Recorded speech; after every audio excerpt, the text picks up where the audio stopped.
ಆತ್ಮೀಯರೇ ನಮಸ್ಕಾರ. ನಾನು ನಿಮ್ಮ ಖಾಸಿಂ ಮಲ್ಲಿಗೆ ಮಡುವು. ವಾರಕ್ಕೊಂದು ಕಗ್ಗ ಈ 180ನೇ ವಾರದ ಸರಣಿಗೆ ಆತ್ಮೀಯ ಸ್ವಾಗತ. ಮಾನ್ಯ ಗುಂಡಪ್ಪನವರು ಏನು ಹೇಳ್ತಾ ಇದ್ದಾರೆ ಬನ್ನಿ ಕೇಳೋಣ. ನರ ಪರೀಕ್ಷೆಯೇ ಬೊಮ್ಮನಾಶಯವೇ, ನಮ್ಮ ಬಾಳ್ ಬರೀ ಸಮಸ್ಯೆಯೇ, ಅದರ ಪೂರ್ಣವದಲ್ಲಿ ಸುರಿದು ಪ್ರಶ್ನೆಗಳನ್ನುತ್ತರವ ಕೊಡೆ ಬಾರದನ ಗುರುವೆಂದು ಕರೆಯುವೆಯ ಮಂಕುತಿಮ್ಮ.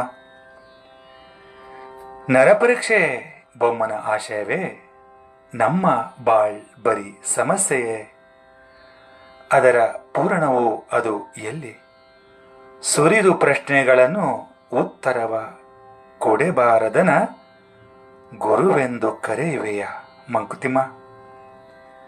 ನರ ಅಂದರೆ ಮನುಷ್ಯ, ಬೊಮ್ಮ ಅಂದರೆ ಬ್ರಹ್ಮ, ಪೂರ್ಣ ಅಂದರೆ ಮುಗಿವು ಕೊನೆ, ಕೊಡೆ ಅಂದರೆ ಕೊಡಲು, ಬಾರದನ ಅಂದರೆ ಬಾರದವನ.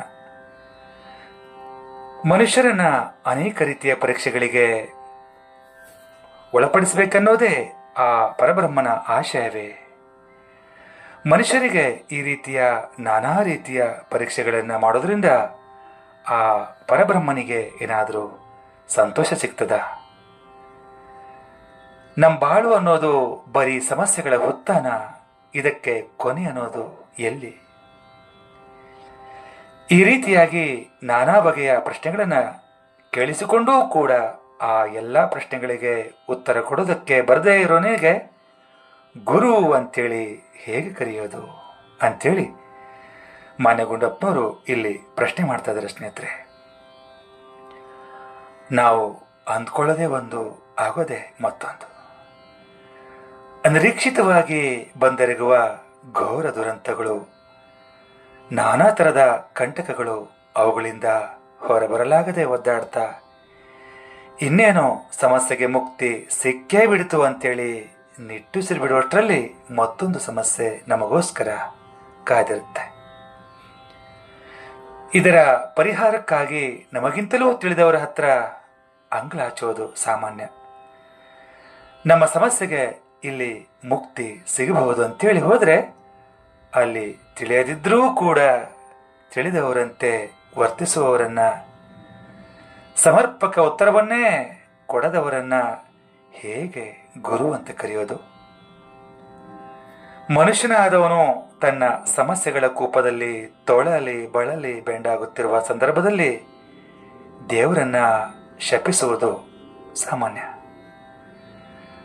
ಅಯ್ಯೋ ದೇವರೇ, ನನಗೆ ಯಾಕಪ್ಪ ಇಷ್ಟು ಕಷ್ಟ ಕೊಡ್ತೀಯ? ನಮಗೆ ಯಾಕಿಷ್ಟು ಪರೀಕ್ಷೆ? ನನ್ನ ಹಣೆ ಬರವೇ ಇಷ್ಟು ಅಂಥೇಳಿ ಹಲುಕ್ತೇವೆ, ಕೊರಗ್ತೇವೆ. ಎಲ್ಲ ದೇವರಾಟ, ವಿಧಿಯ ಆಟ, ವಿಧಿ ಬರಹ, ಹಣೆ ಬರಹ ಅಂಥೇಳಿ ಇನ್ನು ಏನೇನೋ ವ್ಯಾಖ್ಯಾನ ಮಾಡ್ತಾನೆ ಇರ್ತೇವೆ. ಇದನ್ನೇ ಮಾನ್ಯ ಗುಂಡಪ್ಪನವರು ನರ ಪರೀಕ್ಷೆಯೇ ಬೊಮ್ಮನ ಆಶಯವೇ ಅಂತ ಕೇಳ್ತಾ ಮಾನವರನ್ನ ಅವರವರ ಜೀವನದಲ್ಲಿ ಅವರವರನ್ನ ಪರೀಕ್ಷೆ ಮಾಡೋದೇ ಆ ಪರಮಾತ್ಮನ ಆಶಯವು ಅಂತೇಳಿ ಪ್ರಸ್ತಾಪ ಮಾಡ್ತಾರೆ. ಸ್ನೇಹಿತರೆ, ಈ ಪ್ರಪಂಚದಲ್ಲಿರುವ ಪ್ರತಿಯೊಬ್ಬ ವ್ಯಕ್ತಿಗೂ ನಾನಾ ರೀತಿಯ ಸಮಸ್ಯೆಗಳೇ ಇಲ್ಲ ಅನ್ನುವಂಥವರು ಈ ಪ್ರಪಂಚದಲ್ಲಿ ಯಾರೂ ಇಲ್ಲ ಅಂತಾನೆ ಹೇಳ್ಬೋದು ಅಲ್ವೇ? ಇದ್ರೂ ಇರಬಹುದು, ಎಲ್ಲೋ ಅಲ್ಲೊಬ್ರು ಇಲ್ಲೊಬ್ರು ಅಷ್ಟೆ.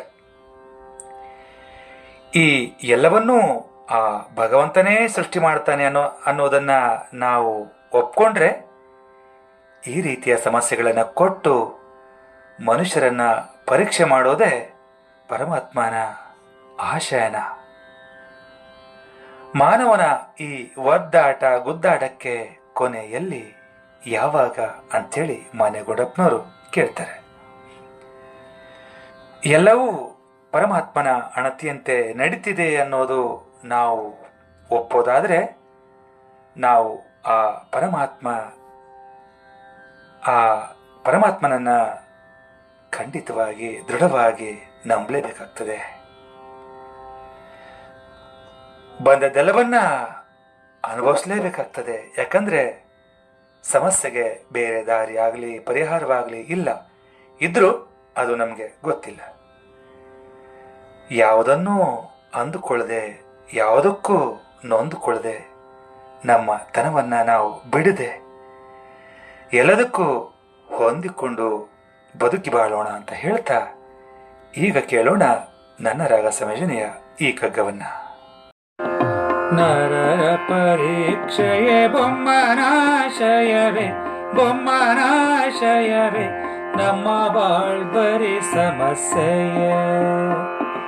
ನರರ ಪರೀಕ್ಷೆಯೇ ಬೊಮ್ಮನಾಶಯವೇ, ಬೊಮ್ಮನಾಶಯವೇ, ನಮ್ಮ ಬಾಳ್ಬರಿ ಸಮಸ್ಯೆಯೇ. ಅದರ ಪೂರಣವು ಅದು ಎಲ್ಲಿ, ಅದರ ಪೂರಣವದಲ್ಲಿ ಸುರಿದು ಪ್ರಶ್ನೆಗಳನ್ನು ಸುರಿದು, ಪ್ರಶ್ನೆಗಳನ್ನು ಸುರಿದು ಉತ್ತರವ ಕೊಡಬಾರದನ ಗುರುವೆಂದು ಕರೆಯುವೆಯ. ಪ್ರಶ್ನೆಗಳನ್ನು ಸುರಿದು ಉತ್ತರವ ಕೊಡಬಾರದನ ಗುರುವೆಂದು ಕರೆಯುವೆಯ. ಮಂಕುತಿಮ್ಮ ಗುರುವೆಂದು ಕರೆಯುವೆಯ. ಪ್ರಶ್ನೆಗಳನ್ನು ಸುರಿದು ಉತ್ತರವ ಕೊಡಬಾರದನ ಗುರುವೆಂದು ಕರೆಯುವೆಯ.